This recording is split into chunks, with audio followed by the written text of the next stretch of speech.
यदि पहले पहले आपको राधा नाम रुचिकर नहीं लग रहा है तो कड़वी दवा समझकर खा जाओ।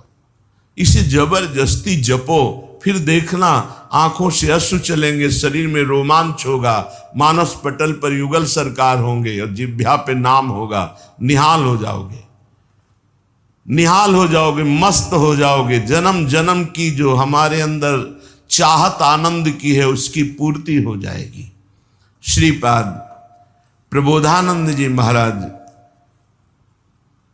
गूढ़ो श्यामाभिसारांग भृंगारादिभिरान्विताम राधा प्रीत्यनुकंपादि प्रबद्ध प्रेम व्यूहलम।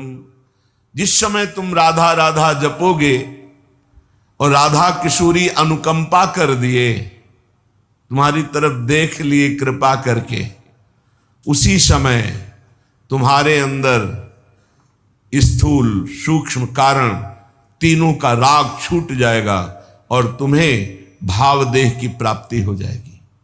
दिव्य भावदेह जिसका कभी विनाश नहीं होना, जिसमें नव किशोर अवस्था सदैव रहती है और जो चिदानंद है, अपार आनंद, मोक्ष से भी अनंत गुना बढ़ करके भावदेह को प्राप्त महापुरुष को आनंद है। तभी वो दीयमानम न ग्रहणंती बिना मत सेवनम जना। भगवान के देने पर भी वो मोक्ष स्वीकार नहीं करते, भगवत सेवा स्वीकार करते हैं।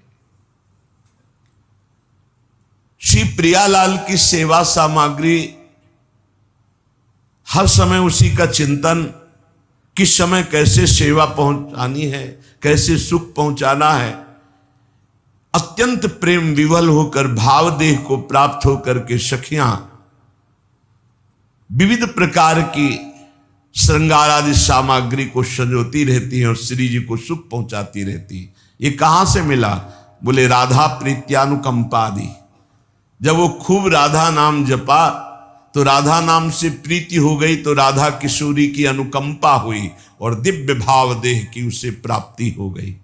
राधा पादाब्ज सेवान्य स्पृहा कालत्रयोज्झितां राधा प्रीति सुखाम बोधाव पारे बुड़िताम सदा। राधा राधा जिह्वा से जपती है और श्री राधा चरण कमल की सेवा में समय व्यतीत करती है।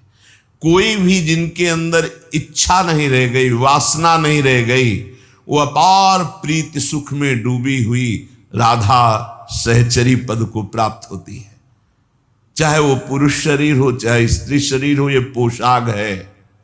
आंतरिक सच्चिदानंद वो देह को प्राप्त होता है, भाव देह को।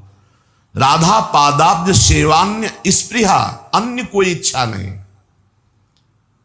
ये बड़े भाग्यशाली जन हैं जो थोड़ी भी सेवा स्वीकार किए हैं।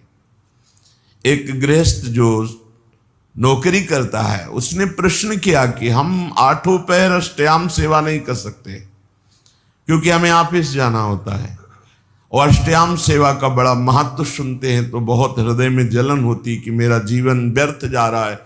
मैं प्रातः सेवा करता हूँ श्रृंगार तक और फिर शायम आकर के सेवा करके शयन करा देता हूँ। बीच की सेवा हमसे नहीं हो पाती क्योंकि हम ऑफिस की सेवा में रहते हैं। ऑफिस में भी सेवा हो सकती है, 5 मिनट का समय मिले तत्काल राजभोग लगाइए। वहीं ऑफिस में बैठे बैठे भाव में अपने घर के ठाकुर का ध्यान कीजिए। आपको सच्चिदानंद विग्रह का ध्यान नहीं हो रहा, इतनी अभी पवित्रता नहीं आई, तो जो कुटिया में आपके ठाकुर जी विराजमान उनका तो ध्यान कर सकते हो। उनका ध्यान किया, सामने थाल में सुंदर सुंदर भोग सामग्री, फुल्का, दाल, सब्जी, कढ़ी, चावल, ये अमुक अमुक पदार्थ, सुंदर निर्मल स्वादिष्ट जल, पवार है। 5 मिनट में पवा दिया, आचमन करा दिया, हो गई सेवा।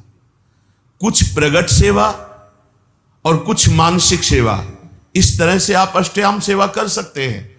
5 मिनट में आप एक सेवा, एक पैर की सेवा कर सकते हैं। हमारी स्वामिनी जो भाव स्वीकार करती है और वो भाव सेवा कही जाती है। जो मानसिक है वो भाव सेवा कही जाती है। कोई भी हो भाव सेवा कर सकते हो, बिना पैसे के कर सकते हो, बिना सहयोग के कर सकते हो। आराम से आप खड़े खड़े भोग लगा सकते हो। आपको बैठने का समय नहीं तो खड़े खड़े चलते चलते भोग लगा सकते हो, आप क्रिया करते हुए भोग लगा सकते हो। आप अपने मन को एकाग्र करें, प्रियालाल के चरणों में अर्पित थोड़ी थोड़ी देर में सेवा समर्पित कर सकते हो। अब श्री जी को थोड़ा मीठा, लड्डू, बर्फी स्वर्ण की कटोरी में अर्पित कर रहे हैं, अपने हाथ से प्रियालाल को पवा रहे हैं, शीतल जल पिलाया, रुमाल से मुख पोंछ दिया, पान की बीटिका पवा दी। ये कितना बड़ा कार्य हो गया और ये 2 मिनट में हो गया, 1 पैसा नहीं लगा, किसी का सहयोग नहीं, कोई जान भी नहीं पाया। तो जो भगवत सेवा में शरीर से 8 पहर लगे हैं उनकी तो भाग्य की क्या सराहना, लेकिन जो गृहस्थी में है 8 पहर सेवा नहीं कर सकते हैं तो वो मानसिक कर सकते हैं। प्रातः काल से लेकर सायंकाल शयन सेवा तक जो सेवा प्रकट में हो पावे सो ठीक, नहीं तो मानसिक सेवा कर दीजिए। राधा पादाब्ज सेवा निस्पृहा, तपस्या भजन साधना करने वाले का फल मिलता है, लेकिन सेवा करने वाला स्वामी को अधीन कर लेता है। शब्द याद रखना, प्रियालाल उसके अधीन हो जाते हैं जो प्रियालाल की सेवा करता है। भजन कहते हैं सेवा को, राई के सम भजन को मानत मेरु समान। थोड़ी सी भी सेवा को हमारी लाडली जो सुमेरु पर्वत के समान मान लेती है, बड़ी करुणामयी है। और लालजू जो अधीन है ना, वो सेवा से ही अधीन है। देखो ना, राधा प्यारी तेरे नयन सलोल, तय निज भजन, तय निज भजन, कनक तन जोबन, लियो मनोहर मोल। राधा प्यारी तेरे नयन सलोल। प्यारी जू, आपने ऐसी सेवा की कि लालजू को अधीन कर लिया। गान नृत्य जो भी श्रृंगार करती वो प्रीतम के लिए करती, सर्वस्व प्रीतम के लिए। तो प्रीतम अपना सर्वस्व देकर होए अधीन, संग ही संग डोले। यही हमें करना है प्रगट में और मानसिक में।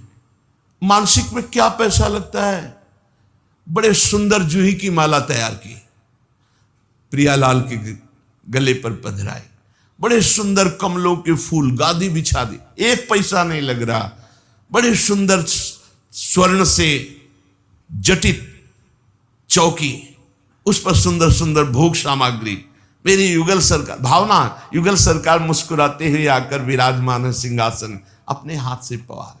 देखो, रोना ना आ जाए तो देखना, आनंद, हृदय एकदम निर्मल हो जाएगा। 1 पैसा नहीं लगा और महान उत्तम सेवा हो गई, निर्दोष सेवा। इसलिए सेवा सबको करनी चाहिए। बिना सेवा के शरीर पवित्र नहीं होता, बिना मानसिक सेवा के अंतःकरण पवित्र नहीं होता पूर्ण रूप से। इसलिए सेवा की भावना जरूर रखो। अगर दिन में 1 बार आपने मानसिक सेवा का भाव किया, सुंदर शरबत बनाया, सुंदर चांदी की 2 गिलास है, ले गए, युगल सरकार को पवा रहे, कैसे शरबत पी ली, फिर आचमन करा, फिर मुख पोंछ दिया, 2 मिनट चंवर लेकर डुला। हमारे प्रियालाल विराजमान है, कुछ नहीं, शांत बैठे हैं, चंवर चल रहा है, पंखा से हवा कर रहे हैं। 2 मिनट प्यारी जू के सामने राधा राधा नाम कीर्तन करके नाच रहे हैं, कुछ बाहर से नहीं कर रहे, ऑफिस में बैठे बैठे हो रहा है। आप इस उपासना को समझिए, उपासना भाव का क्षेत्र है। भावोत्सवेन भजताम रस काम धेनुम, तम राधिका चरण रेणु महामिस्मरामि। भाव के आप खुद परिणाम देखेंगे। प्रगट सेवा और भाव की सेवा में बहुत बड़ा अंतर है। प्रगट सेवा हम कर रहे हैं, मन हमारा कहीं और है, लेकिन जब हम भाव सेवा करते तो मन को लगना ही होता है, क्योंकि बिना मन के वो सेवा होगी नहीं, उसका नाम ही मानसिक सेवा है। 5 मिनट 24 घंटे में प्रत्येक शरीरधारी